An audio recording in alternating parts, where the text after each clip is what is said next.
नमस्कार स्वागत करुछि आज मुख्य गुरुत्वपूर्ण खबर को आपण दर्शक बंधु एवं आम हस्तगत होता खबर रही बात्या संपर्कित बंगोपसागर में आसूची पुणी गोटे बात्या जाना से संपर्क में पाणीपाग विज्ञानी मान मतामत कौन रही क्यों स्थान सृष्टि होगा जाऊँगी यार प्रभाव ओडिशा पर किभली भाव में रही क्यों स्थान को विशेष भाव में प्रभावित कर से संपर्क में संपूर्ण बरण मैं आपको भिडियो प्रदान करी से आप निश्चित भिडियो को प्रथम शेष पर्यंत देखिए जब भिडियो भल लगे तो पाखे लाल बटन निश्चय सब्सक्राइब करें पाखे आसुवा बेल आइकन बजाइदेवे और ऊपर आसुवा ऑल नोटिफिकेशन क्लिक करें भूलें जहाँफल एभली भिडियो सर्वप्रथम आपण निकट में पहुँच पार तेज आसतु जाना आज यही बात्या संपर्कित विशेष गुरुत्वपूर्ण सूचना को। घूर्णिझड़ सेन्यार दुर्बल होगा पर दक्षिण पश्चिम बंगोपसागर एवं श्रीलंका उपकूल निकट में डिप्रेशन वर्तमान गभीर डिप्रेशन में परिणत होइछि जहाँकि आगामी 12 घंटा मध्य एक घूर्णिझड़ में परिणत होगा नहीं आशंका करिछि पाणीपाग विभाग।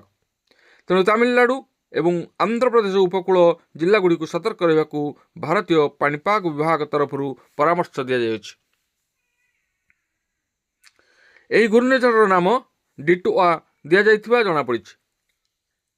एही सप्ताह शेष सुद्धा तमिलनाडु पुदुचेरी एवं दक्षिण आंध्र प्रदेश उपकूलवर्ती अंचल में प्रबल वर्षा सह घंटा प्रति 80 ରୁ 90 किलोमीटर बेगर पवन बहिबा नहीं पाणीपाग विभाग सतर्क सूचना जारी करिछि।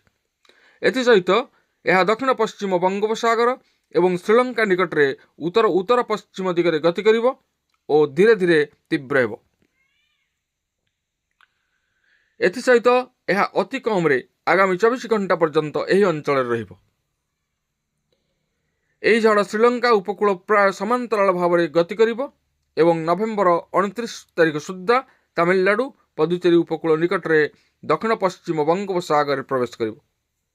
यही डिप्रेशन आगामी 2 दिन पर्यंत दक्षिण पूर्व श्रीलंका एवं आखपाख समुद्र उपरे रहिबो और परे यह भारतीय उपकूल आड़ को गति करिवो बोली अधिकारी माने सूचना प्रदान करछन्ति।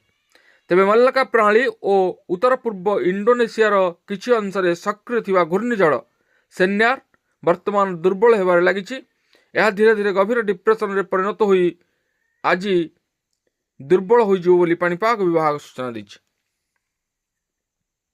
यह सत्वे सेन्यार प्रभाव में आगामी किछि दिन अंडमान और निकोबर द्वीपपुंज में प्रबल वर्षा हो पारे। एथिपाई उपकूलवर्ती राज्यगुड़िकर अधिकारी माने मत्स्यजीवी मानक समुद्र भीतर को न जावाक परामर्श दैछन्ति। एथिसहित बंगोपसागर में आउ एक झड़ सृष्टि होबार संभावना थिबारु स्थानीय लोक मानकु सतर्क रहिबाकु परामर्श मध्य दिया जायछि। तबे दर्शक बंधु आमे देखुचे किछि दिन हेबो बंगोपसागर में गोटे बात्या पर आउ गोटे बात्या दाना बांधुची एवं यार रूप मध्य आमे देखुचे। जाहु बात्या ओडिशा प्रति विशेष भाव में विपद नहीं बोली पाणीपाग विभाग सतर्क सूचना जारी करिछि। तेबे ए थिला आजिर पाणीपाग संपर्कित बा बात्या संपर्कित एक विशेष गुरुत्वपूर्ण सूचना। आज एतिकी पुणी देखा आगामी भिडियो रे। रहुछि धन्यवाद नमस्कार।